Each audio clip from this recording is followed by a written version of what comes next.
friends, family, community, people watching out for each other, people watching out for customers, looking out for the best in everyone. And it's not hard to find the best in everyone. Friends, family, community, people watching out for each other, people watching out for customers, looking out for the best in everyone. And it's not hard to find the best in everyone when everybody's doing it.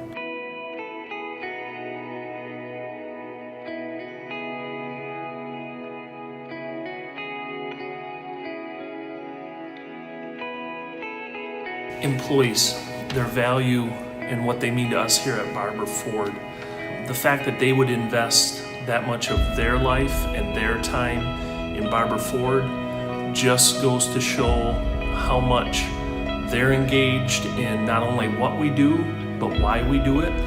Our core values, our community impact, our community involvement. In 2016, we were contacted by Barber Ford to find out how they could better support members in our community through the American Cancer Society and through a one-of-a-kind give back program. We have been honored to receive the largest gift that anyone has ever donated to the American Cancer Society from Barber Ford.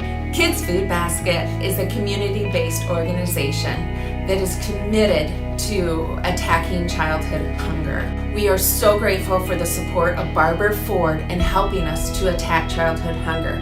They have been an amazing partner, helping by providing food donations, financial donations, and importantly also time. Barber Ford employees come and spend time to help us prepare the meals that we give these children for the nourishment that they need. Giving back to different organizations throughout the community, it's something where it means a lot to us when we see employees that we work with every day go to the next level as far as their giving back. It's not just about the dealership, but it's about the employees giving back as well. We like, as a dealership, that's one of our core values as far as responsible financial success and giving back, but we can't do that unless the employees have bought into that 100%. And when they see that they're giving back, it's a great feeling. Everybody comes back and it's all different departments and it's everybody doing it together, so they have fun, but they're leaving an impact somewhere, and that's really neat to see.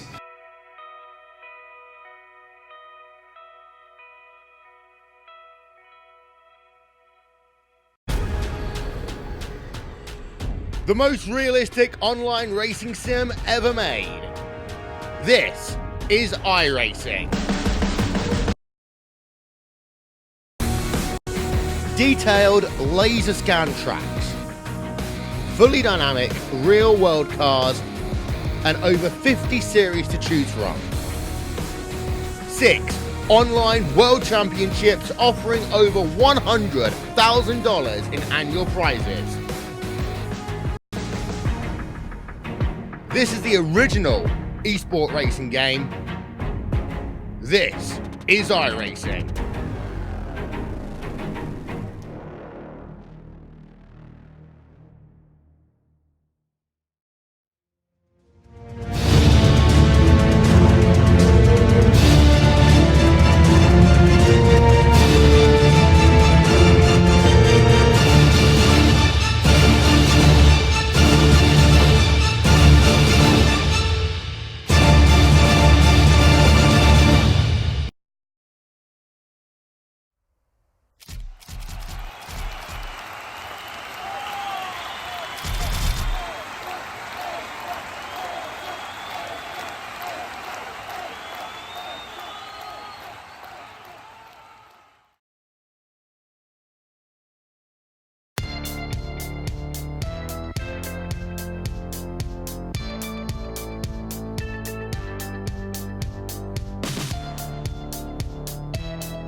Canadian Tire Motorsports Park, formerly known as Mosport International Raceway, is the spot tonight in Bowmanville, Ontario. Is this 2.5 mile, 10-turn road course that'll test every single skill that these drivers have. The massive elevation changes and the blind curves of this historic road course has held races in the camping world and Gander Outdoors, as it is now, Truck Series since 2013. And tonight, the Dreamer Racing Series takes their turn out here to the road course for what'll be a 48-lap race for the Dreamer Pro Series. And giving you the calls tonight is myself, Corey Silva, and spent a little bit of time out of the booth for Evan Black, but he is going to be joining me here today for what is going to be a very challenging road course race here, Evan. I mean, I know in the official side of iRacing, I personally have had absolutely no success here at this track. It has tamed me pretty much every time I've tried it, and it'd be interesting to see how well these drivers fare tonight.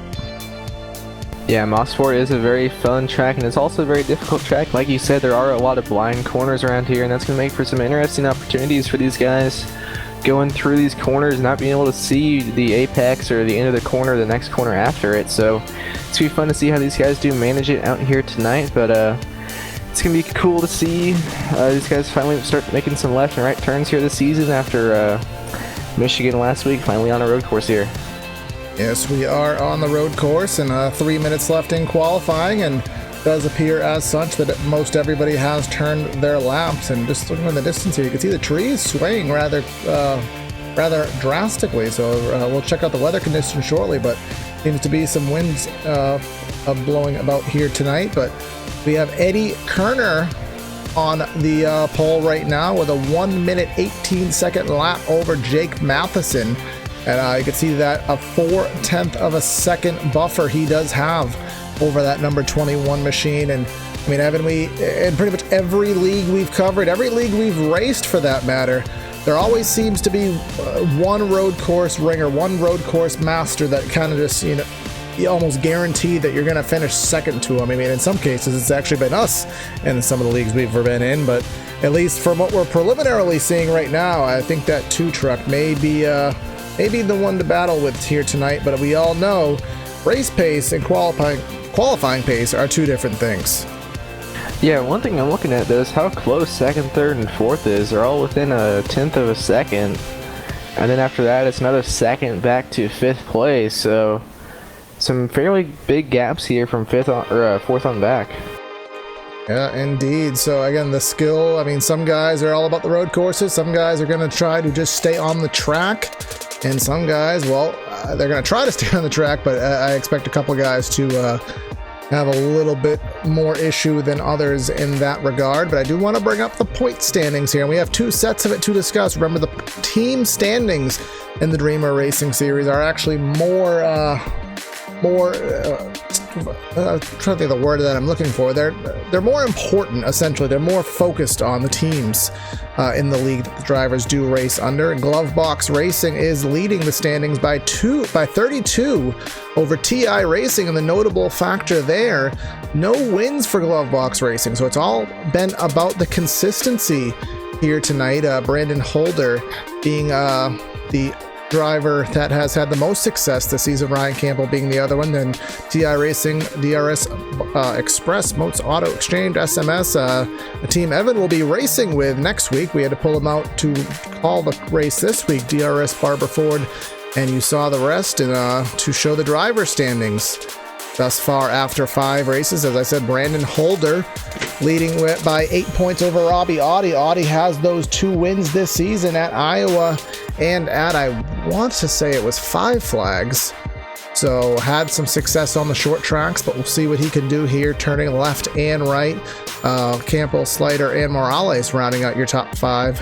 And then Snelson, Neer, King, Justice, and Dustin Slater rounding out the top 10 in driver points. And then very quickly, the weather conditions these guys will be enduring tonight. 106 degree track temp, rather warm conditions here, 7-mile-an-hour wind, and you can see the very difficult layout to what is this Canadian Tire Motorsports Park. But We are just about ready for the switchover, so these guys will be getting lined up onto the starting grid. So that means we have to bring it to you. The PTR TV starting lineup here tonight from Canadian Tire Motorsports Park at Mosport. Eddie Kerner on that pole, whether we talked about a 1 minute 18.414 second lap time in that Silverado. Jake Matheson to the outside of the front row. In third, we have two-time winner this season, Robbie Oddie. Alex McCollum in that fourth spot. Brandon Holden, the points leader in the driver standings in fifth. Connor, we have not gotten proper pronunciation for Connor's last name, so we're just going to call him Connor O until someone tells me otherwise, in the sixth position. Doug Lennon's in seventh, sorry about that, and Doc Stout in eighth. And rolling off in the ninth position, we are the number 12 of Devin Morgan, and 10th, the 13 of Rob Slider, 11th, the 42 of John Houston, and 12th, the 88 of Alec Daffin. And then Tyler King, Dustin Slider, Chris Stewart, and Ryan Lang roll off in 16th. And rounding out your field here tonight, James Milbachler in 17th spot, Brent Keith for Glovebox Racing in 18th, and we have Landon Durhold in 19th, James Curl, who had a great run last week at Michigan, in at 20th, Mark Love, and well, Corey Silva is not starting tonight's race. He is in the booth. So if I was starting, I probably would qualify about 10th, and I think I'd make about 3 laps and probably drive myself off the track, because that's usually how this does work out. But we do have one pace lap that will be under the docket here. You can see that Porsche pace car right in front of the field right now. I think the last time ever we covered a truck race here, I think it ended up being a standing start that was a surprise to every driver in the field. So that is not going to be a thing here tonight. So one pace lap we will have, and it'll be a difficult pace lap. I mean, with the way this track is set up, it's going to be very hard to get through that final set of turns onto the front straightaway and kind of keep in close proximity. Yeah, it's going to be a little sketchy for the drivers outside the top 10, just trying to keep up and not run into each other, but also stay fast enough that they don't fall off the back of the guys in front of them. Because pace car is going to keep about 60 miles an hour around here, and for some of those corners, that's about as fast, or if not faster, than you want to go through them. So it's going to be kind of interesting to see how that does play out. Yes, it is. I mean, remember that pace car leading the field is a Porsche, and I mean, the Porsche leads the field down, and the Porsche, you figure it's in the iRacing Championship Series for $100,000, so that thing knows how to turn left and right. It's designed to do that. These Camping World... Why do I Gander keep saying... Outdoor. Well, whoever Gander Outdoors is, sorry, I'll get it next year by the time the sponsor probably changes again.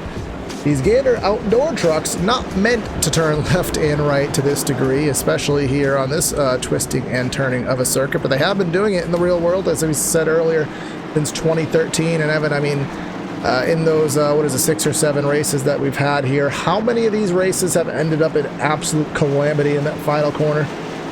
I think about 1 has been clean. Yes, I mean... Maybe 2.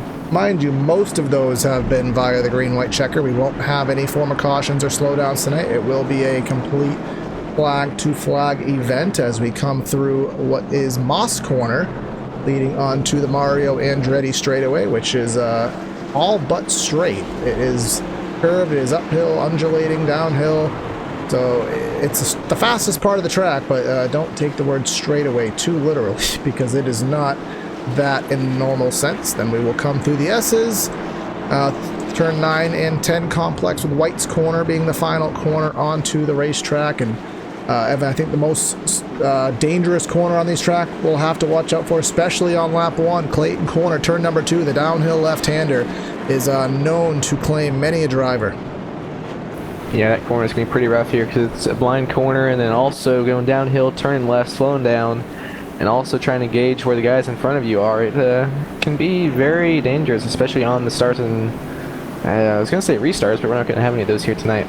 Yep, and the grass to the outside of the track is going to be of concern as well. We come through the S's and set ourselves up for the final 2 corners on the circuit. The pace car pulls into pit road on the right-hand turn. Green flag in the air. We are road racing in Canada. Pretty even start by the front row there. Now going down into turn 1. Eddie Kerner is going to clear. Going a little bit wide though. That is allowing the 21 of Jake Matheson to stay right on his back bumper. Going down into the blind downhill left-hander of turn 2. Side by side, 4th, 3rd right now with the 44 of Robbie Oddie going wide. Yeah, we come through, what was it, Clayton Corner, and I can see from the long shot, does appear everybody has stayed on the track, which as I said is the ultimate goal here. Coming through and getting a long shot of the field, everybody has shown their patience, gotten in line. Again, 48 lap race. We have about 75 minutes of action as here comes the 12 machine of Devin Morgan going to the outside in Moss Corner. I think he may be going for a crossover on the exit. That's not going to be the case. Well, actually, it may work to his advantage. He's going to be on the left side of the track, and he's going to actually have to fall back in line, seeing if he can get a run into the S's.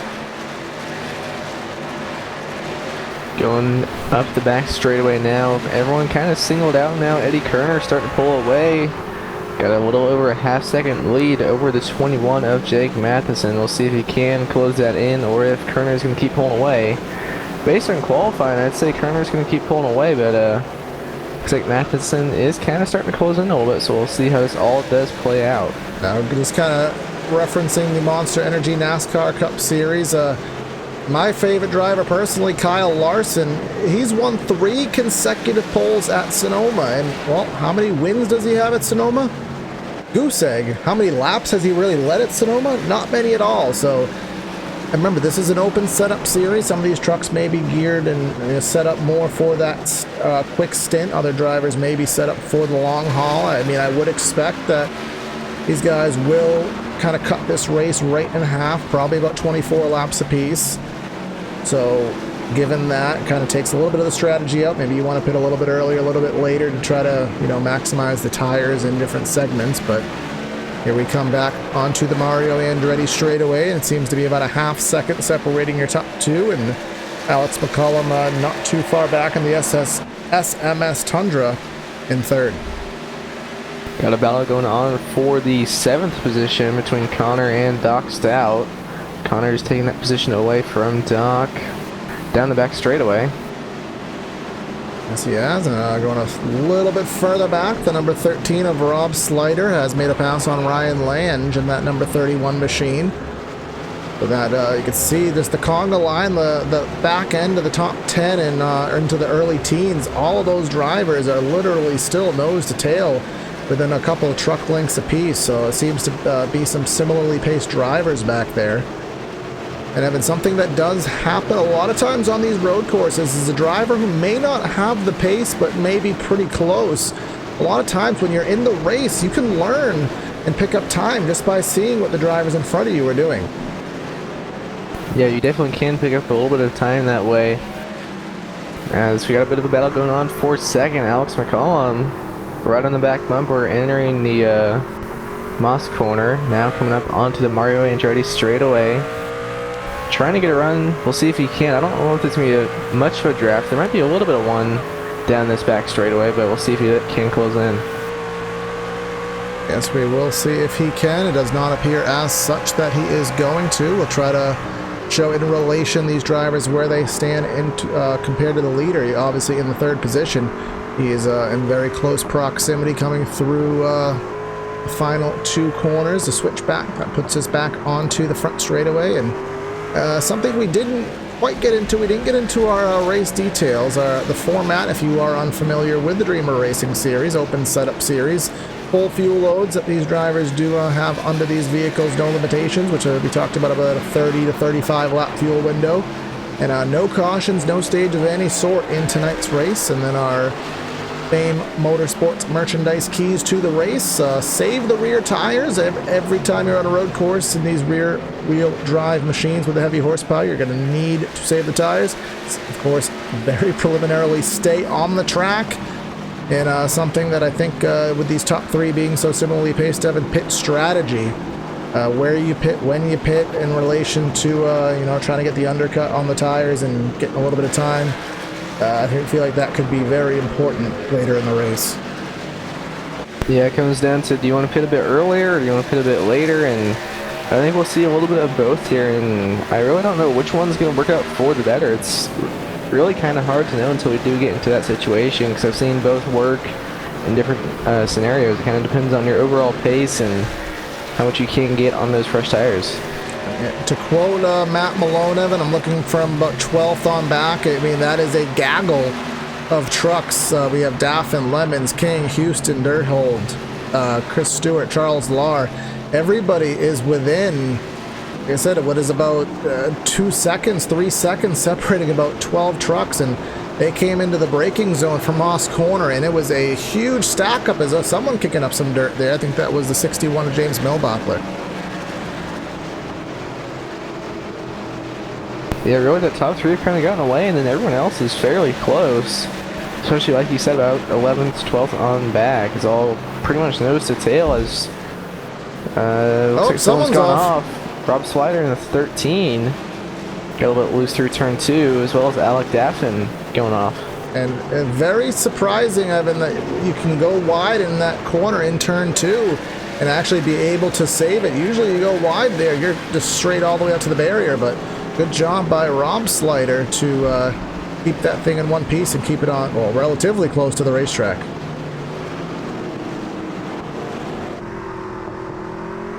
It's kind of the running gag, Evan. I know you're not with us in the Dreamer Series broadcast often, but we kind of have a running gag with the sliders because neither have really had the best season. Dustin has the worst, but sliding sliders, and I think Rob kind of took the crown early, well, first in this race, but we'll see if that does carry on later into the showing. But we are 6 laps into this 48-lap affair, and Eddie Kerner has broken away from the remainder of the field by about 1.5 seconds, and even second and third, McCollum and Matheson have spread out by a very similar margin. So the top really 6 or 7 drivers all within that similar of a time frame right now. And most of the battling on the track is in the mid-teens right now, so we'll kind of keep focus on that and see if anything happens up front. Yeah, battle going on for 10th somebody with around. Millbachler. Landon Durhold, the 24, goes around in turn number 2.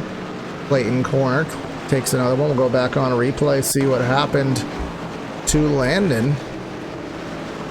Just got a little bit free on that transition where it started going downhill. And he got on the brakes, and the back end just stepped out on him. And again, as the tires wear, as the fuel does burn off, the braking is going to change in these trucks, how they are going to feel. So you may have to, adjust the brake bias, put a little bit more brake into the rear to account for the rear lighting up with the less fuel load in there. So something that sometimes you do on ovals for some, handling preference on road courses, it's almost more of a requirement in some regards. And off a track in corner number 2 again, as that was the 10. That was Alex McCollum, the second place driver. A lot of guys starting to have issues here in turn 2. Good job by McCollum to not go out and hit that barrier. He got a lot closer than Rob Slider did, but he kept it off the wall and held on to that spot. So lost a lot of time to Kerner. Yep, and that put him right back into the threshold of the 21 Machida Jake Matheson, and maybe it'll allow him to take advantage of the scenario. But I do. I'm trying to see what happened to Matheson. He's got a bit of front end damage. So he had some contact with the 97 of Frank Morales in turn 2 at the same time that McCollum went off. I will pull up Frank Morales and can't quite see. Oh, there's a tiny bit of rear end damage to that 97, but enough to indicate that something did happen. Morales, via consistency, he's actually, as we talked about earlier in the race, hasn't had a spectacular season by any means, but he's 10th in the points right now. So you can just see him on this raceway right now. He's not breaking any land speed records, but he's staying on the track, and sometimes that's all you need to do on these road courses. But he's going to be very close to going 1 lap down. You can see on board Eddie Kerner, Morales right in the leader's sight. So depending where you catch him on the track, could be an interesting situation. Actually, that's Dustin Slider, but Dustin Slider about to go another lap down, but actually that was even Kerner going a little bit wide in Moss Corner, and the hairpin got 2 wheels in the dirt. Yeah, McCollum has closed in on Kerner quite a bit this last lap. He started the lap 3.4 seconds back and is now 2.7. Well, see if he can keep that up where it was because of Kerner going a bit wide in that corner. It's Kerner now getting by Dustin Slider as he comes to pit road. Yep, so, I mean, I talked about the fuel strategy. I expect this to be a two-stop race, and I guess the only other way to look at it is to do it as a... Well, actually, I said it was a one-stop race, rather. The only other way to look at it is to look at it as a two-stop race. I mean, it'd be a pretty even integer if they wanted to pit at 16 and 32. And Alex McCollum going off the in through turn 2. Yep, pretty much carbon copy of what he did before, but this time he will lose a spot to the number 21 of Jake Matheson. Yeah, I do think it is going to still be a one-stop race. I think that's really the only way you are going to be able to play it, but we will see. There are times where certain drivers, I mean, I've been in this scenario, when you know that, I mean, ultimately you don't have a chance and you're just kind of along for the ride, there are many times you will choose just to make that extra pit stop just for the sole factor of having that, you know, stability on the newer tires and risking, well, less of a risk of a wreck. So I would expect maybe more of the guys at the back end of the pack to try it, but even if you are Matheson, McCollum, Audi, I mean, where Kerner is pulling away so fast, there may not be much to lose to try a little bit different of a strategy and see if maybe, just maybe, something can work, or at the very least, make sure that you finish second out of this deal. No, Bachler on pit road now too with some pretty major front end damage. Getting that fixed up. Let's see if we'll see if I can queue up on my stats here and see if I can pull up what happened to him, but let's see that maybe the technology will work out for me. Oh, no, it will not. I tried. But we will go back to live action right now. Your leader, Eddie Kerner, up by 4.1 seconds, and he went off a little bit in Moss Corner a couple laps ago, and well, that was really his only faux pas so far in this race. He's been pretty much, you know, pitching the perfect ball game, 10 laps into it, still just about 25% of the way through, and battle still is for the second spot. Matheson has not been able to pull away from McCollum. I think McCollum is faster in that SMS Tundra, but just he seems to be a little bit more inconsistent, so while Matheson may be a little slower, he seems to have a little bit more control over that number 21. Yeah, Matheson just kind of, or McCollum just kind of needs to clean up turn 2 a little bit. If so, he actually might be able to catch up to our leader of Kerner. Just if he can maybe back up turn 2 just a little bit so he stops going off there. See, he's right to the back bumper of Matheson here through turn 1. We'll see if he can't make a move through turn 2. This really isn't the best of passing zones. As he gets a bit loose again. Gonna be able to get to his inside. Yes, he is. He's gonna maybe look to the. He's gonna try to do the crossover. Thought he was gonna go high for this corner, but the 21 of Matheson's gonna go wide in the right-hander. He's gonna have to clear him because it's not gonna put him in a favorable position in the next corner. It's a downhill left-hander heading into Moss Corner, and Matheson will take that to his advantage. The 10 got a little bit free over the curb there, but he will fall back in line, and if he can get a better run through Moss Corner, gets into the back of him just a little bit. Matheson got a little bit sideways, but the 10 allows him to recover. Matheson still holding on to that second position here for the moment. McCollum is definitely faster. We'll just have to see if he can get where he can get by him. But I'm going to pull up the top 10 lap times, and last time by, Alex McCollum was 6/10, almost 7/10 of a second faster than your leader. So these two trucks, actually both of these trucks for that matter, were faster. We'll see what it is this time by. This time they were a bit slower, but they were also battling. Yeah, so that will obviously hinder that. And just going down the line and seeing the 5 machine fastest on the track last time. Points leader Brandon Holder. Unfortunately for Holder, he is 12.5 seconds off. And as we're still focusing on the top second and third drivers, McCollum lost so much time again through turn 2. He just has not been able to figure that out now that the tires are beginning to age. Matheson now starting to pull away a little bit from McCollum. Now through Moss corner, but McCollum is starting to catch back up again. It's just McCollum is definitely faster. Just needs to clean it up a little bit, and he's gonna have some for these guys. Just needs to clean it up.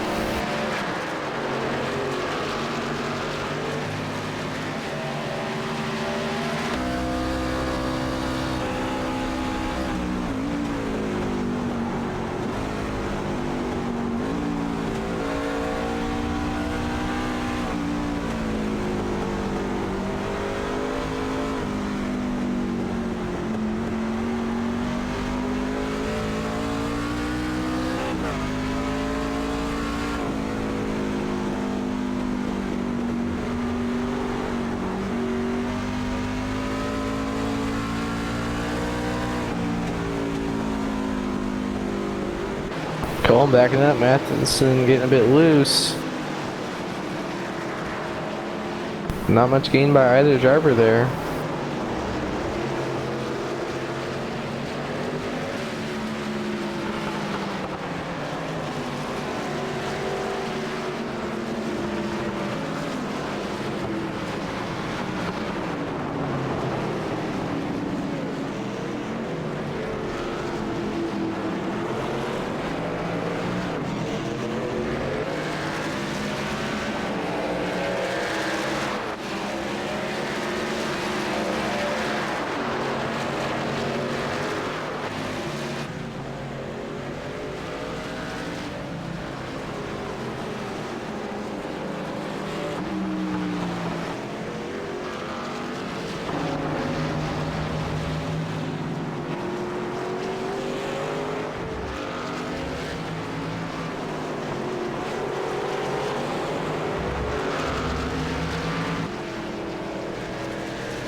Well, McCollum knows if he wants to have any chance at catching up to Eddie, he's already 5.5 seconds ahead. And a little bit of contact there, pushing the 21 wide. Matheson got tired of riding behind him.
That is Moats Auto Exchange, who is a league sponsor and a team owner in the series. Moats Auto Exchange has the drivers, well, the development drivers of Frank Morales, as well as Jimmy Mullis, PK Antifreeze driver, who is not with us here tonight. Going down the list, Grant Brown, Cody Brinson, Ryan Blanchard, Alex Bailey. So you can check Moats Auto Exchange out. They do have a Facebook page and a website, so give them a shout out as a league partner. Straight up on the ticker, autoexchange.biz, B-I-Z. B-I-Z. Did we not say that this broadcast was probably going to cause some mistakes? B-I-Z. Is that like S and Z combined? Ez? Pretty much.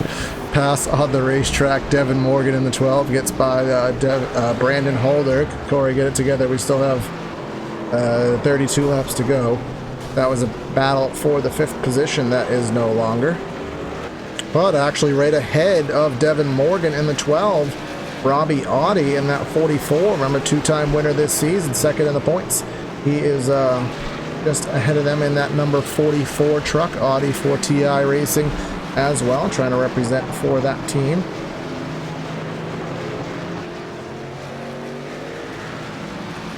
Eddie Kerner, as reference racing. Oh, the 12 of Devin Morgan goes wide. Through turn 3, he gets back on the track, but does lose that spot to Brandon Holder, who he had just gotten by. Eddie Kerner racing for Star Racing, who's a startup team in the series, and, well, they started off as good as you possibly can, winning their first team's race out at Michigan. And that 12 of Devin Morgan, a little bit loose on throttle, a lot of it loose on throttle, exiting Moss Corner down to the back straightaway. So the rear tires may be on their last days for the 12, but we are on that lap, Evan, where I said if there was anybody who was going to do a two-stopper, this is going to be the lap that you'd have to really try it on. You know, we're kind of more inclined to think the one-stop strategy is going to be the deal, but may see some drivers at the tail end consider a two-stop strategy. Yeah, I'd say most drivers are in the pit probably between lap 22 and 26, somewhere around there is kind of what I would say. Just if they want to short pit a little bit or maybe stay out a bit longer and have fresher tires for the end of the run, maybe stay out 27, 28 laps, but we'll just kind of see what these guys do decide to do. I kind of like just putting up right at halfway, 24 to the end. Especially with Kerner, he has about 5.5 seconds back to McCollum, and fall off has really only been about 1.3, 1.4 seconds, so even if he stays on an extra 4 or 5 laps, he still would have the lead. Yes, he would, and then he'll have the fresh tires on the back end of the stint, which will help him out, but we do want to be ready for those green flag pit stops, so we will go side by side and be with you for what we expect to be green flag pit stops, so please stay with us.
The most realistic online racing sim ever made.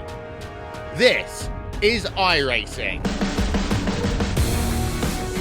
Detailed laser scan tracks, fully dynamic real world cars, and over 50 series to choose from. 6 online world championships offering over $100,000 in annual prizes. This is the original esport racing game. This is iRacing.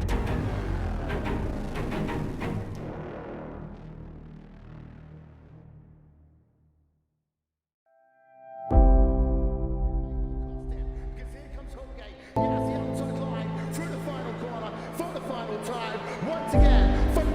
chair of the Indianapolis Motor Speedway. Will it be Tim Hogan? It's going to be Christopher DeMeritt at the line.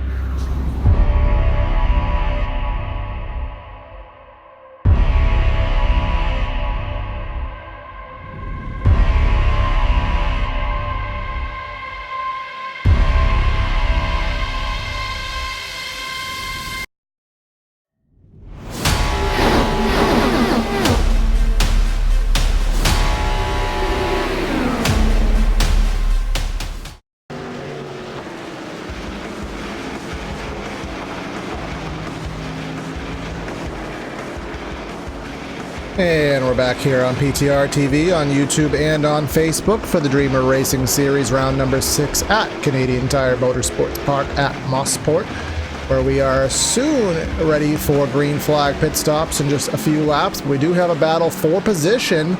That is for the 4th spot. It is Robbie Audi in the 44. It is Brandon Holder in the 5. They are heading into Moss Corner. The 5 has been trying for a couple laps now to make something happen, but still struggling, especially where the tires are so wore out at this stage in the stint.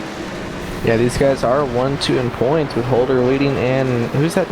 Rob Slider off down the back straightaway, off in the grass.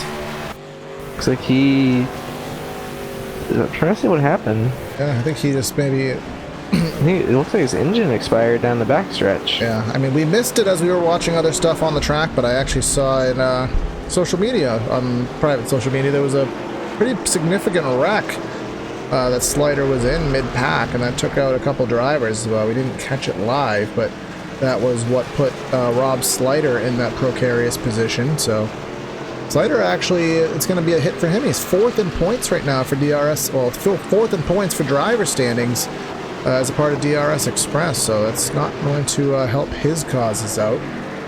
But again, this battle for the 4th spot still under difficult circumstances here into the right-hander. We're going to come down the hill, and I think Holder might try to get him in Moss Corner. The 44 kind of goes out and blocks the line. We come down through the left-hander, and this is the first right-hander, but this is the setup corner. If he can get off this second part of Moss Corner onto the back straightaway, was not able to do so, so that pretty much nullifies any chance of a pass on this lap. And like I was saying a lap ago, Brandon Holder leading the points, and Robbie Audi is in 2nd. So these guys can't really get racing too crazy because they are still racing 4 points. As Holder does get a little bit of a draft down the back stretch now, right to the back bumper of Audi through the final corners here. Not going to be able to make a move quite yet. This isn't a very good...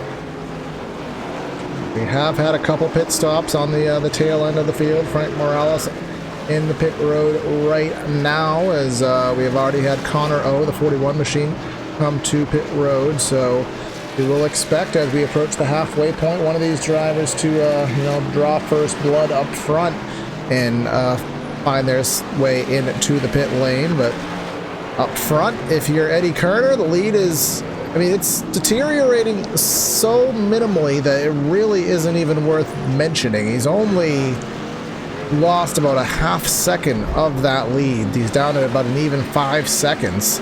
But this battle, Evan, for 4th and 5th, it is bringing back. Remember, Devin Morgan went off track just a little bit. He's actually being brought back into the mix here with these two kind of holding each other up a little bit.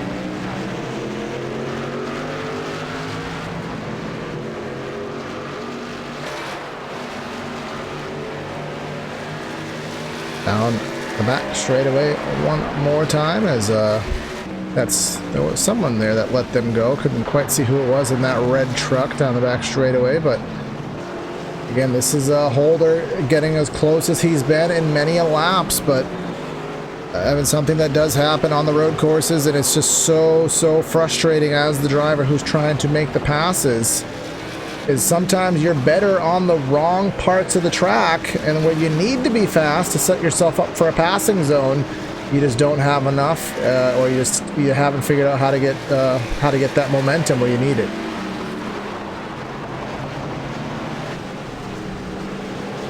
As I have lost my broadcast colleague via technical issues, that's why he hasn't been responding to me. So interesting how that works out.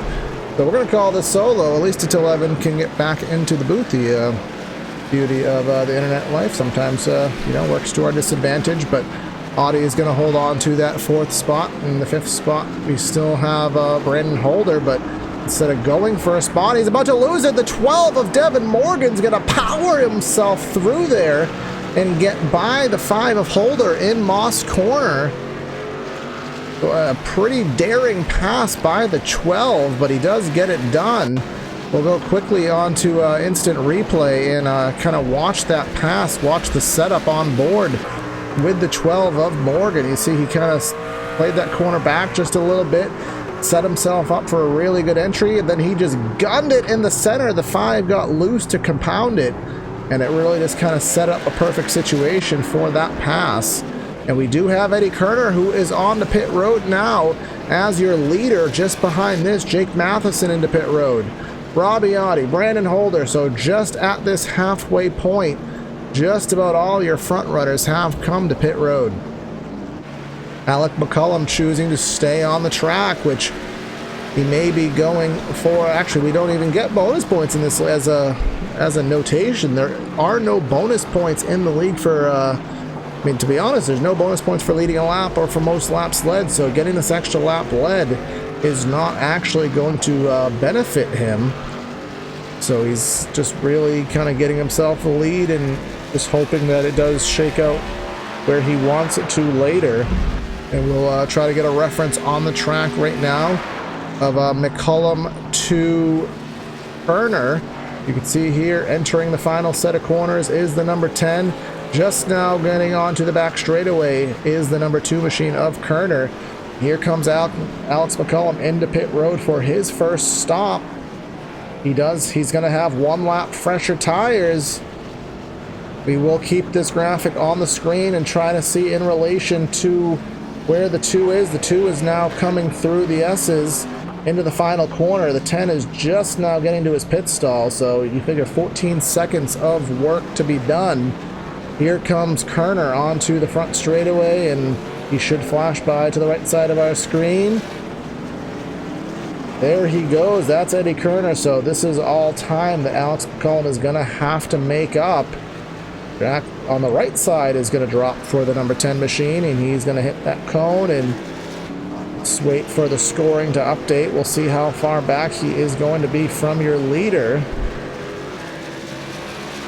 It is showing approximately on my end as about 12 seconds. We'll wait for the formal update at the line, but it was about a 5-second interval before, and from what I can see, at least at the moment, going to be 12 seconds that McCullum is going to have to make up. Jake Matheson about 1.5 seconds behind McCullum. Robbie Audi is another 6 seconds back. And then Brandon Holder another 2.5 seconds back. So remember, Audi and Holder were having amazing battle for that position, and not quite sure how that gap got to so much time. They pitted on the same lap. They had a very similar interval in pit lane, but it is now a 3-second gap in between those 2 drivers. And that pretty much sums it up. So everybody has been to pit road, and just now passing the stripe is Eddie Kerner. Here comes Alex McCullum passing Frank Morales in the final corner, and we'll see exactly what that gap is up front for your lead formally. And Frank Morales with a humongous crash on the front straightaway. He immediately backs out and heads to pit road to avoid any kind of issues. We'll go back on replay, see what happened to Frank. There goes McCullum by. He let him by all the way to the outside of the track. That's Matheson by. Just got on the gas a little bit too hard, spun around, so Morales not having the finish the race he was hoping for. But that being said, let's go ahead and give you a through the field rundown as we are halfway complete in tonight's event. Eddie Kerner has led 23 laps of the 24 completed in that number 2 truck. He is up front in the 2nd spot. We have Alex McCullum for SMS Racing. In 3rd, Jake Matheson for TI Racing. Robbie Audi for TI Racing in the 4th spot. Welcome back, Evan. Yeah, I have a few technical issues over here, but we're back. We are, and we're going through the field right now. Brandon Holder is in the 5th position. Devin Morgan in the 6th spot. Connor O in the 7th spot. Connor is in 7th. Yes, I tried. I told myself I was going to try. I can't do it. Someone please tell me how to say Connor's last name in phonetic English, and we will do it. Doc Stout in 8th, Ryan Lange in 9th, and then Doug Lemons rounding out your top 10. Chris Stewart in 11th, John Houston in 12th, Alec Daffin in 13th, Charles Lahr for Glovebox Racing. Remember the team championship leader at the moment for Glovebox in 14th spot. Tyler King for Kirkwood Transportation Racing in the 15th spot. James Millbachler in 16th position for DRS Barber Ford, a teammate of Evan Black. DRS Barber Ford driver Dustin Slider, league owner, in the 17th position. Landon Durhold in 18th, who is in the middle of serious repair, as well as Frank Morales. And then rounding out your list of drivers, Rob Slider is out of the race. James Curl is out of the race. And I think those are the only... Actually, James Curl and Mark Love out of the race. Brent Keith did not take time in tonight's race. So 21 laps to go. What was about a 5-second lead prior to pit stops is now over 12 seconds. And really no battles in close proximity left on the racetrack right now. Everybody is pretty much segmented in their own regions on the track. We still have 9 drivers on the lead lap. 1 minute off the lead approximately is that driver of Ryan Lange in the 9th spot. Remember, it's about a minute and with the tire wear, about a minute and 20 seconds around this place. So if you're Ryan Lange, you have about 20 seconds of buffer time, so it'll be close whether he stays on the lead lap. But I mean, ultimately, it really doesn't matter. There are no cautions, no stages, so no free passes or anything to come into play. And then turn 2 just had Dustin Slider off the track, as well as Alex McCollum off the track, as well as James Millbachler off the track. And was there oil on the track? On turn 2. There must have been. They all just kind of got loose there. Yeah. We'll go back and check it out on the chopper cam. Following Dustin Slider coming into corner turn 2. He just overcooked it just a little bit. 61 went wide in reaction. 15 spins around. Collects the 61. So another case of the sliding slider. Sorry to say it, but I mean, if it's there in front of me, I gotta say it. Sorry, man, but Corey cannot pass up a pun. I cannot. I mean, I do have a dad joke app, so if it does get to that point, I will go there. But for the time being, I will try to refrain. Got a battle going on for a second. Let's see with Matheson and McCollum. I feel like that's kind of been the story for the whole race. Yeah, it's been a battle for one of the top 5 positions, not the lead, but it's been a battle for the top 5. And McCullum, you got to stay on the track, bro. Got 2 wheels in the dirt. And look at him hopping over the curbs into Moss Corner. He is going for it. Then he mashes the throttle in the center of Moss Corner, kind of saw the back end kick around, and they have 3 drivers in front of them, 3 drivers who will be lap down vehicles. So if you are McCollum, may want to tone it back just a little bit to avoid this traffic, or you might want to spin it around the other way and use it as a pick. And he's thinking about making a move down into that corner. Almost got into one with the right to the back bumper. 21 got loose. I think maybe he didn't time his shift right. Saw the back end right in the center of the corner. Get around. Oh, so close was McCollum to that back bumper, but he is racing him clean. And still, again, 19 laps. So, I mean, that is basically, as our timer is showing us, about 25 minutes of racing still tonight. So, as he's right to the back bumper But again, 25 minutes of racing he's going to have. He doesn't need to go for it yet, but he's going to try and take a look, but he's going to think better of it. But the opportunity may still be there to the right side of the racetrack. McCullum's going to try to get him, but remember, we have a downhill left-hander heading into Moss Corner. They're going to be no longer side by side, but he's going to go for the crossover to the left side of the track. Is he going to go for the crossover and try to set him up to the right side to exit Moss Corner? I think he's going to try to, but he couldn't get the run off onto the back straightaway. Really good racing going on right now for second place. This is about 15.5 seconds off of our lead of Eddie Kerner. So they have a lot of ground to make up if they're going to do that, but really good racing going on right now for second. Got a few lap trucks right in front of them. This is not a good part of the track to catch traffic because it's not really many things you can do to avoid, but we'll see how well this traffic does play in regards to these leaders onto the front straightaway. Well, they're not going to get out of the way just yet, so they will have to navigate around them into corner number 1, trying to see who it is. I think it's John Houston. Stewart and Houston. They are racing for position. That makes it even more difficult. They have their own battle on their hands, so they don't want to lose that spot, but at the same time, they want to be respectful to those behind them, so it's kind of a lose-lose situation. But here we go into the right-hander, and one of them gets out of the way. Stewart going wide there to let these guys go by, and now it is John Houston in front of them.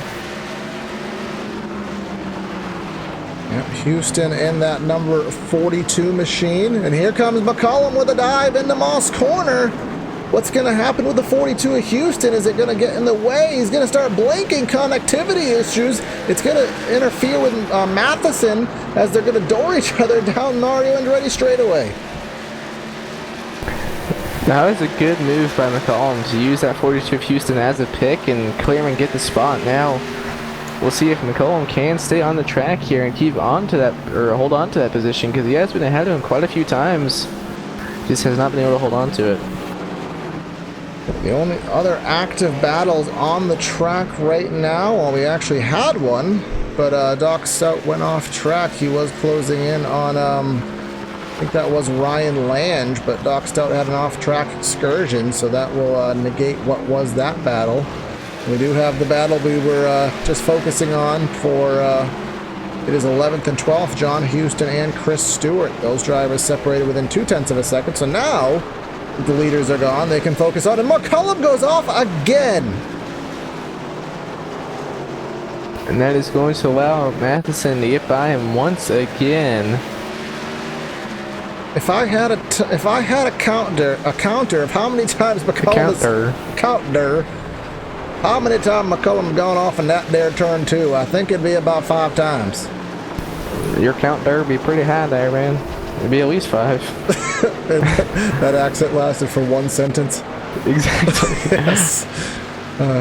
So now he gets to play the game all over again. He spent, what was it, 5 or 6 laps trying to get by, and now he's going to have to spend X amount of time getting there and the next amount of time getting by. And again, and this is the kind of race that we can't neglect the most important person in the race now. We cannot neglect Eddie Kerner and what he is doing right now. It's just, it's easy to forget what he is doing because, well, he's doing it so well, and in all honesty, it's boring because he's up by 18 seconds and there's nothing really to focus on. But you have to give credit to a guy that he got the pole by a half a second. He's led all but 1 lap of this race, and the only lap he did not lead was because McCullum stayed on track an extra lap in the pit cycle, so he couldn't lead it. So he's only gotten maybe 2 wheels off track this entire time. I can't really see a scratch, a dent, and in all honesty, I haven't even seen any dirt or rubber on that truck yet. So again, we gotta give credit where credit is due. An amazing drive thus far, and I mean, he still has 16 more laps, plenty of chances to make a mistake, but Eddie Kerner for Star Racing do an amazing job thus far. McCollum starting to close in once again on Matheson. And you can tell each time McCollum gets up closer to him, every time he gets back to his back bumper, he gets even less patient than he was the time before. He wants to get by him, and he wants to hold on to that spot. He just needs to work on cleaning up. It's only one spot he's having issues with, turn 2. I don't know if maybe he just needs to back that corner up a little bit once he does get by him. Maybe it's just not having that truck in front of him to kind of gauge how fast he is going into that corner. It's kind of messing him up a little bit. At this point in the race, Evan, it's a little bit different of a scenario than before. Before, McCullum was close enough, as they do go by the 4 machine of Charles Lahr. At this point, oh, here comes the 10. He had a little bit of a look in the left-hander, but that was not going to get him anywhere. We come into, I believe it to be Quebec corner. That'll set us up for the downhill left into Moss corner. But before, McCullum was worried about getting to the leader. He was in close enough range. Now, there's no chance. It's just going to be about getting that second spot and trying to remain clean. So, as you can see, the 21 pretty much sideways that entire hairpin, but it actually kind of worked out for him. He got a pretty good run on the exit. Yeah, both those guys were pretty sideways through that hairpin. Coming up onto the backstretch now, still not quite close enough for McCullum to make a move, but he is definitely starting to get there. That was 17.5 second lead, or actually 18-second lead for Eddie. Alex McCullum, last time by, he was only 5/100ths of a second slower than your race leader. So we know he has the speed. It's just the mistakes and some of it's circumstantial, but a lot of it is just mistakes. He's so fast, but just hasn't been consistent in keeping all 4 wheels on the pavement as our keys to the race. Stay on the track. This has been his trouble spot the entire race, and this is he was able to get a really good run. He kicks it a little sideways on exit, no harm, no foul, and here he goes into the inside. He's going to kick it sideways again a little bit hard in the braking zone. And every time he gets loose like that, that just allows Matheson to pull away just a little bit more. And look how hard he's sideways into Moss corner. Well, you know, sideways out of Moss corner. However this works out, I do want to give a thank you to Alex McCullum, because he is making this pretty interesting to watch. He's giving us a good storyline. He's driving like a madman. He's putting his truck in precarious positions, which is exciting. He's being clean. So I'm going to give an unannounced award that I just made up to the 10, because he's kind of the showman of this broadcast. So. What are you going to call the award, Corey? The person of the race award. I don't know. The person of the race award. All right. It's not. We're going to make that a weekly thing here on PTR TV. The person of the race award this week going to go to the number 10 of Alex McCullum for being a really good person of the race. Yes. And here he goes. He gets the right sides at the grass. Oh God, I can't even pay attention now. He did what he's done. What was that done there counter at? About 6 now. 6 or 7 now. He's gone off into it. He got what's happened? This has been the wash, rinse, repeat. He gets to the back bumper of Matheson.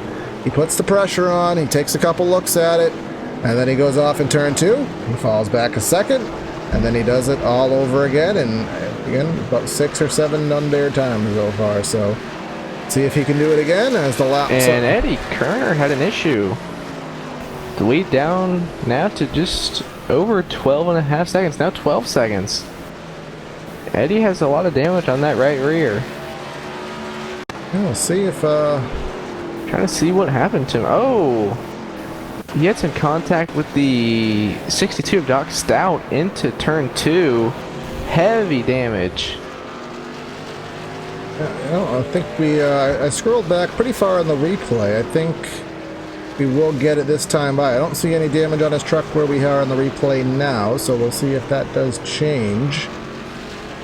He has some pretty heavy engine damage. Yeah, Stout was dead. Ouch! That's maybe. Well, we'll see how he's able to hang on. But that. It seems to me like he is down on power, and the gap now down to 11.5 seconds. Yep.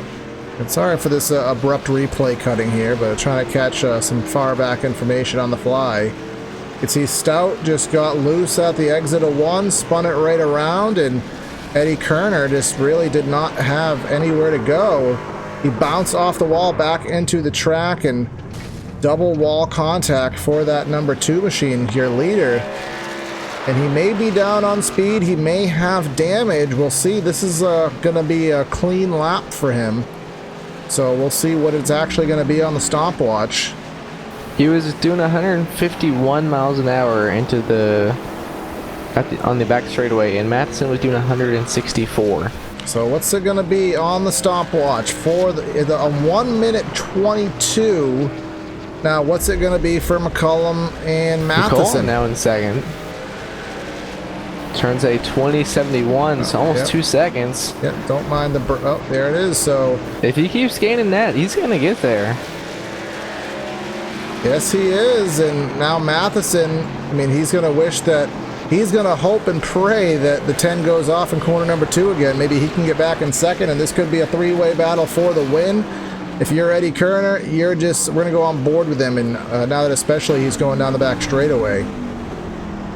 We'll see exactly what he's getting up to for speed, and then we'll follow another driver.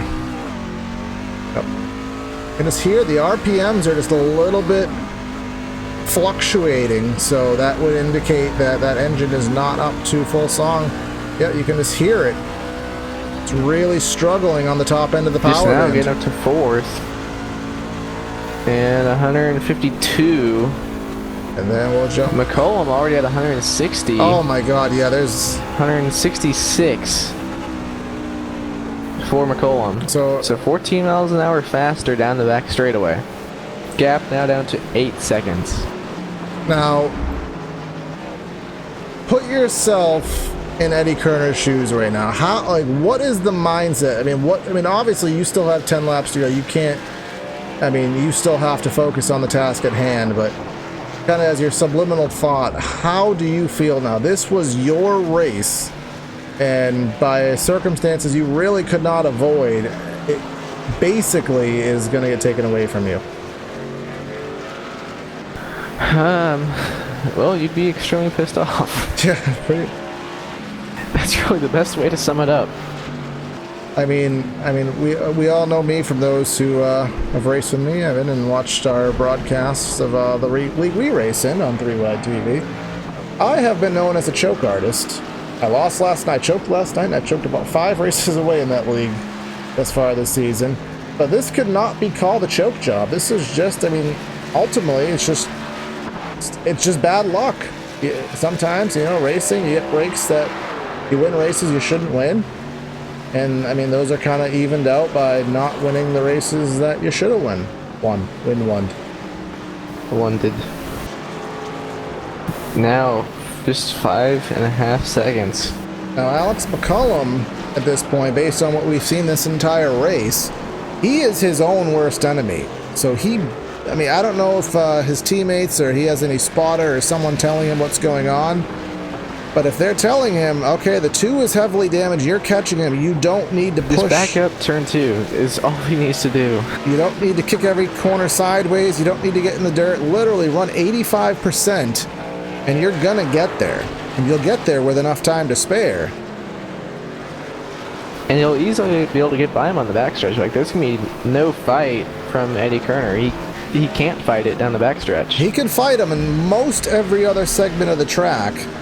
But once you get to the back straightaway, and ultimately, no matter how good let's say he gets to him very late in the race, he can fight him off the entire track. Once we get to the back straightaway, you know, he's going to have to throw in the towel. Lead, it was 17 seconds, then it was 12 seconds at the time of incident. Now down to less than 4, and you could see on the long shot here, Matheson, you could just see how much he was holding up McCullum, because he's pulled away by now the better part of about 4 seconds.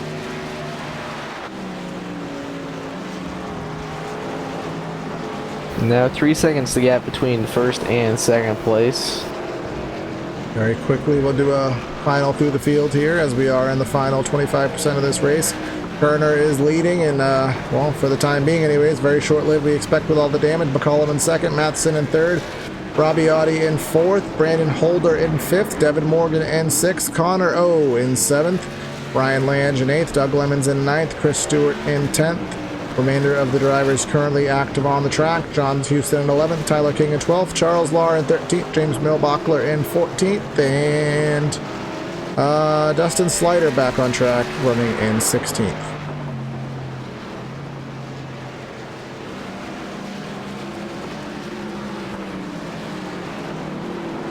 So Eddie Kerner, he's holding on to now a 2-second lead. Remember, he is basically, we'll bring up the battle graphic so you can see, essentially a 1 minute 23, and I don't know why. I think Alex McCollum's having some connectivity issues. It's throwing off. 20.252 last time.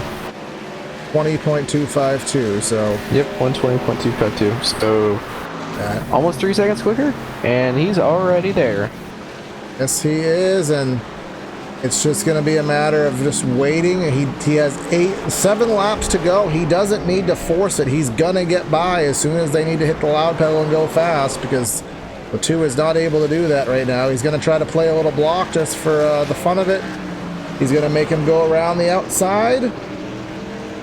He's not going to be able to do so. I think we're just kind of playing defense on technicality right now, because all in all, we're just waiting for that back straightaway.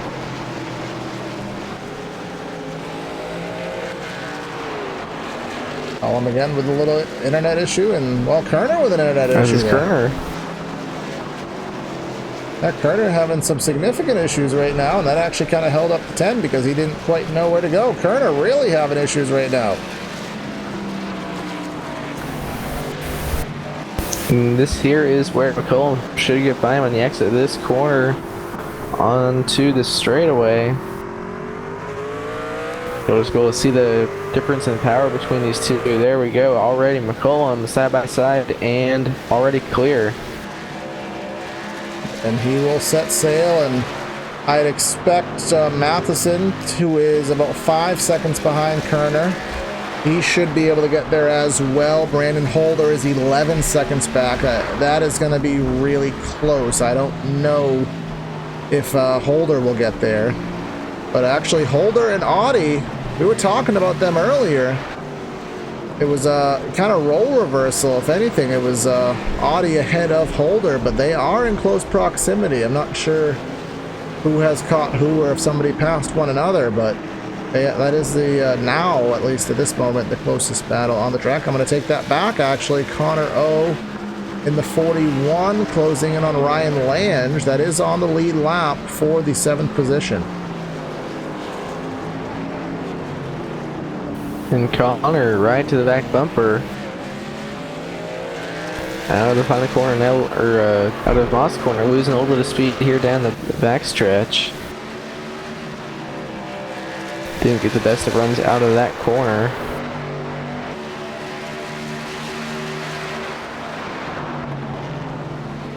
Oh, he did not, so that battle looks like it will fizzle out right now.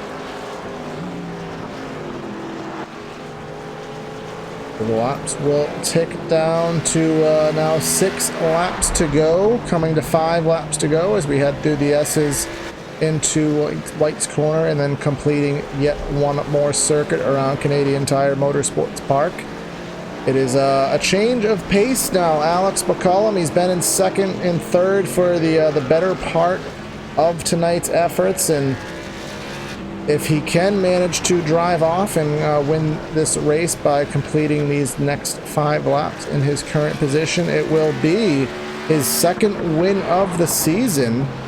His other win on the season coming at the USA International Speedway that we ran about 3 weeks ago, and he's only run 2 races this season, so he did run 2nd at Michigan, so in his 3 starts, he's set up for a first, and a 2nd. So a really good batting average. Those are pretty good numbers. Yes, they are. So I think SMS Racing may be kind of knocking on his door, telling him to show up to more races because he is obviously going to help them out. They're tied for 4th in the team standings with Moats Auto Exchange 60 points back.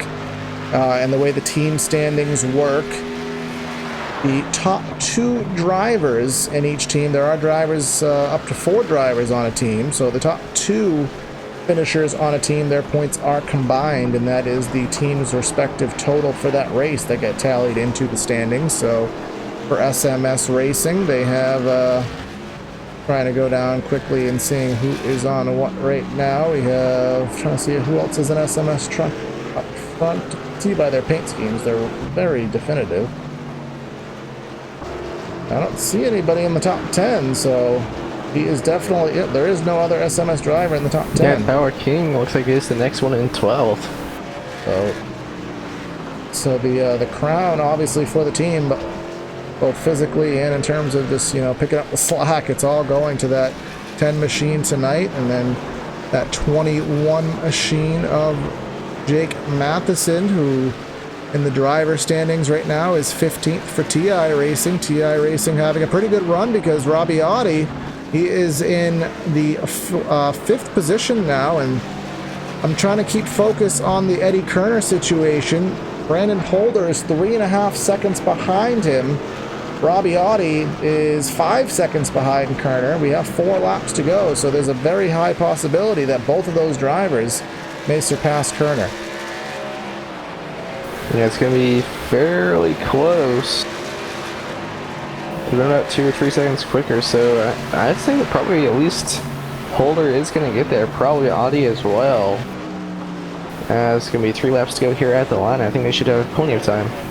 There's McCollum has pulled up by over 9 seconds now over Matheson in the 2nd position, and obviously Mosport this week. We will be off next week. The next race is going to be July 10th next week for the week of the 4th of July. If you're watching it live, we will be taking the week off. I know myself, I will be out of state, so even if we weren't a week off, we wouldn't have a broadcast, so luckily that worked out. But we will head back to the short track on July 10th for Lucas Oil, 150 laps.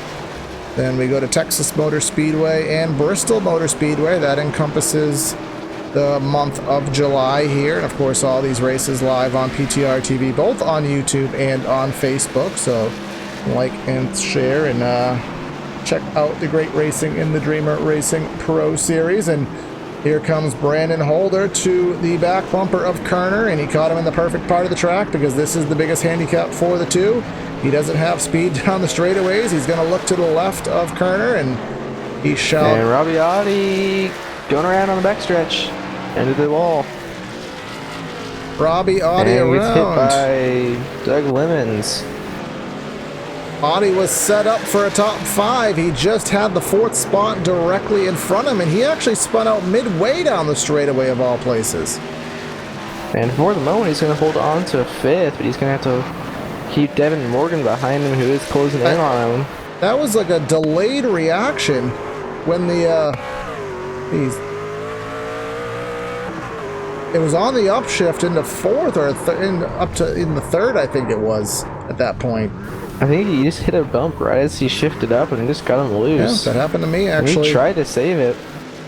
He almost had it. That exact thing happened to me at in the Camping World Cup Series. Camping World Cup Series. The Monster Energy Cup Series, that's the official iRacing servers, were at Sonoma last week, and I had that same exact occurrence. I was shifting right on the front straightaway. I hit an awkward bump right at the start-finish line, and at that point where I'm up shifting, hit the bump, spun around, so I know exactly what happened to Audi, and he was not able to hang on to the top 5. Devin Morgan was able to get by, so what was going to be a 4th place finish for Robbie Audi is going to hold on, well, drop back to a 6th, and in the benefit of Eddie Kerner, he has 15 seconds behind him back to Devin Morgan, so he will be able to hang on to that position. That was James Milbachler going off there, but more importantly, we are on the white flag lap here for Alex McCollum in that number 10 machine, going for his 2nd win in 3 races. He's going to go down Clayton Corner in turn 2 here. He stays on track, which he's not done too much tonight, but he does it when it matters. Here he comes, coming through the right-hander and coming to the second half of the lap. Going down into turn 4 now, getting ready to head into Moss Corner. Just a few more corners for him to go, and he will get his 2nd win of the season. Now coming up onto the Mario Andretti straightaway. Only 2 or 3 more corners for him to get through, and then he's going to get the win. Sometimes you have to be good, sometimes you have to be lucky. in certain circumstances, you have to be both. Alex McCullum was good. He wasn't great today. He had a second place finish lined up. He was good. It took the unfortunate circumstances by Eddie Kerner. That was the luck side of it. So he combined the luck and the good, and it put him into P1. He took advantage of the situation and did exactly what he wanted to do, and that was come off the final corner here at Canadian Tire and take the checkered flag. Alex McCullum with his second win of the season. And it looks like Jake Matheson is going to come home in second. He's coming out the final corner now. See if he can hang on to it. Yes, he will. Brandon Holder going to come home with a podium finish here in third. And that is going to round out the top three.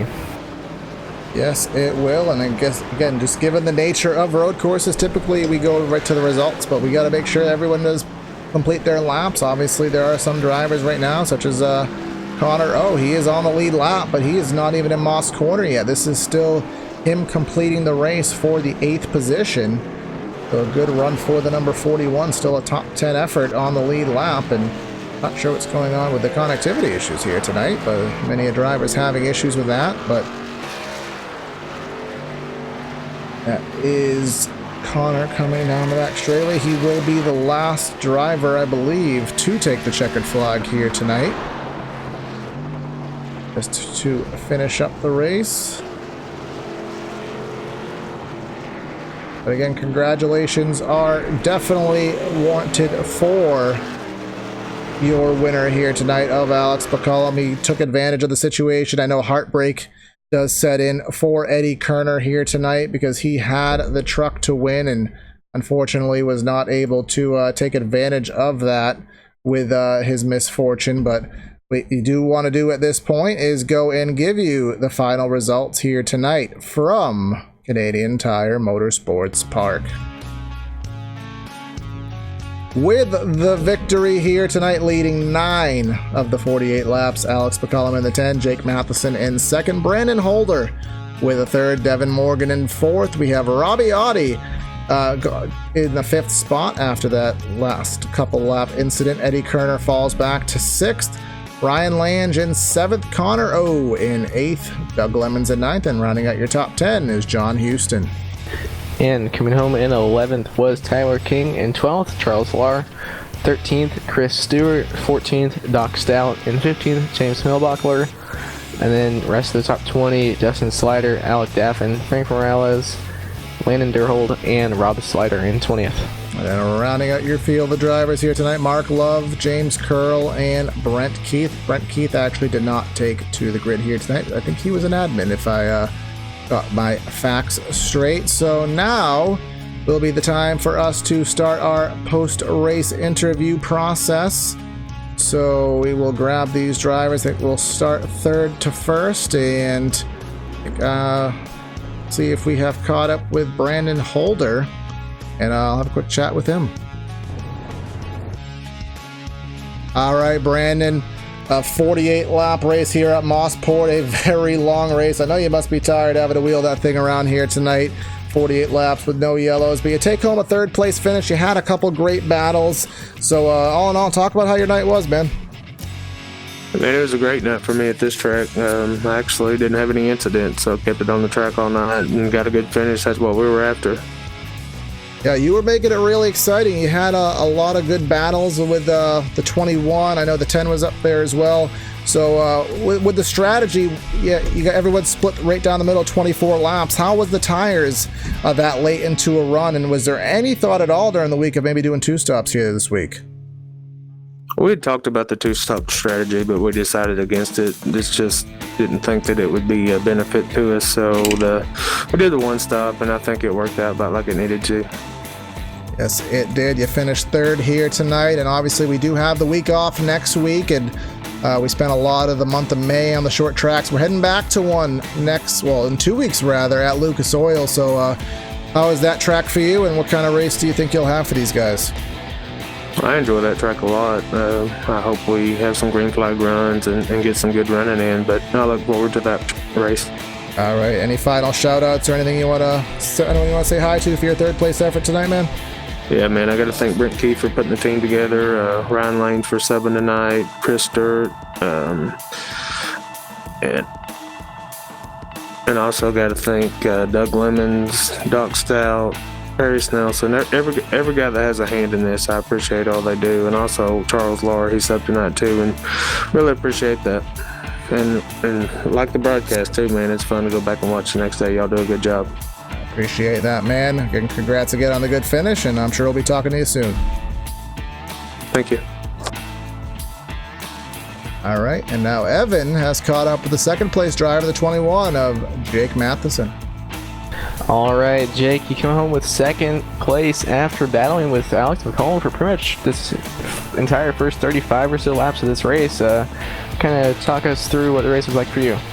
I felt like it was a pretty good race. I had minimal time for practice, and I kind of came in here with just a setup that I knew worked, and I burned my tires off on that first run, and then we pit, and I started saving a little bit more. So I felt like we were definitely better in the second half, but just came home with second. Hopefully get to win one of these times.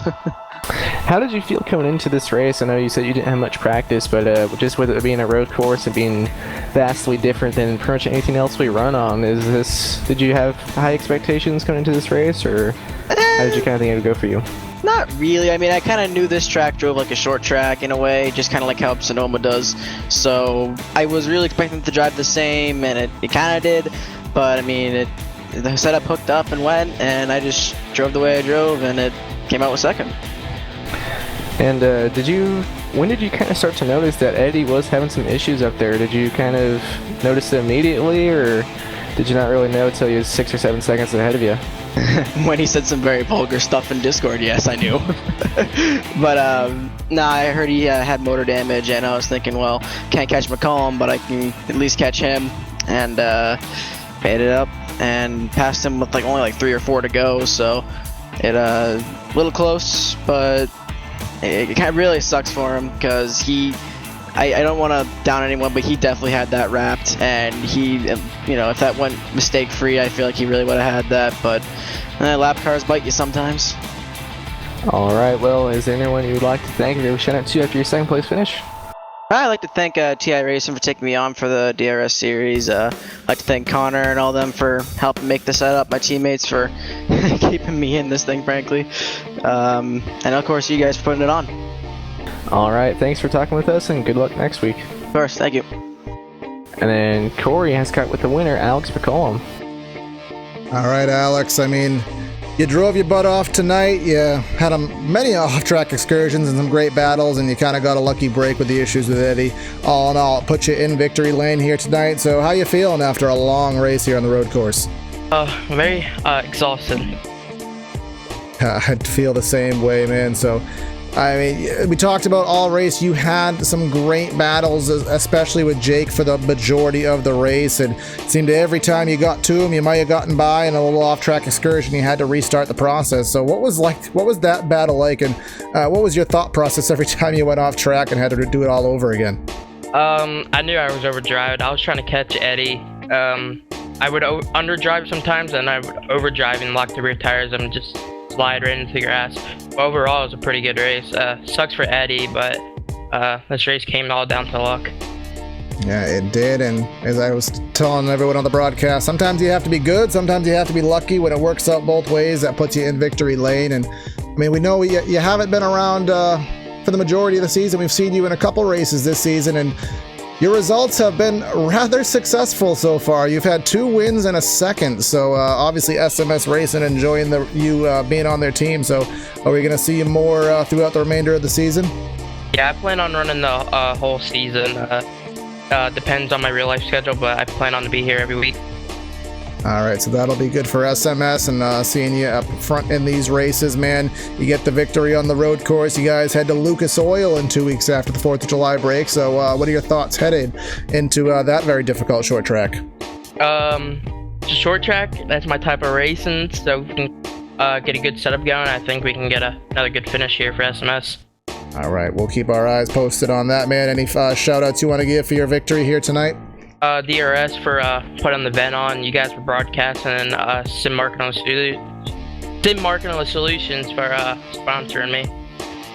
All right, man. Congrats again, and I'm sure we'll be talking to you soon. Thank you. All right, so that is our post-race show. I've talked to top 3 drivers. Again, Eddie Kerner, kind of our wishes go to him because he dominated the race. We know what it's like to let one, well, have one go on you. He didn't let it go. It kind of got taken away from him incidentally there with the 6th place here tonight. But I want to give a shout out to him for driving a really good race here tonight. But time to wrap up the broadcast here. Want to give a thanks to everyone who tuned in on Facebook and on YouTube. If you don't like the Facebook page, please do so. We're trying to hit 500 on there, and we have our loose goal of 1,000 subscribers by the end of the year. It's going to be difficult, but I think we can get it on YouTube. So if you are watching on YouTube and you haven't, please just hit that subscribe button. Don't miss the remainder of the Dreamer Racing Series broadcast. We also have the Red Light Scrambler Series on Monday nights and a couple openings still that we are looking to fill. So you can go to primetimeracing.tv and fill out the form, and we'll see if we can work with you in that regard. Our channel sponsors Air Movement Fabrications, based out of the UK. The ventilation service to trust, anything to do with metal, they are your group to work with. Look at their Facebook, give them a shout out, a thumbs up. Obviously based out of the UK, it's hard to support them, but even a like and a share is obviously helped out. Brandon Krutz and his company, our colleague on the channel, famemotorsports.com. Look fast, feel famous, hashtag Fame Nation. He does paint schemes, real world and iRacing, t-shirts, apparel, hero cards, stickers. Maybe he'll do wallpaper next. Who the hell knows? But check out Brandon. He's doing a lot of good things these days. So give him a shout out on his social medias. And of course, we wouldn't have a simulation without iRacing. iRacing, the original esports racing game. If you are not a member yet, consider checking it out. iRacing.com.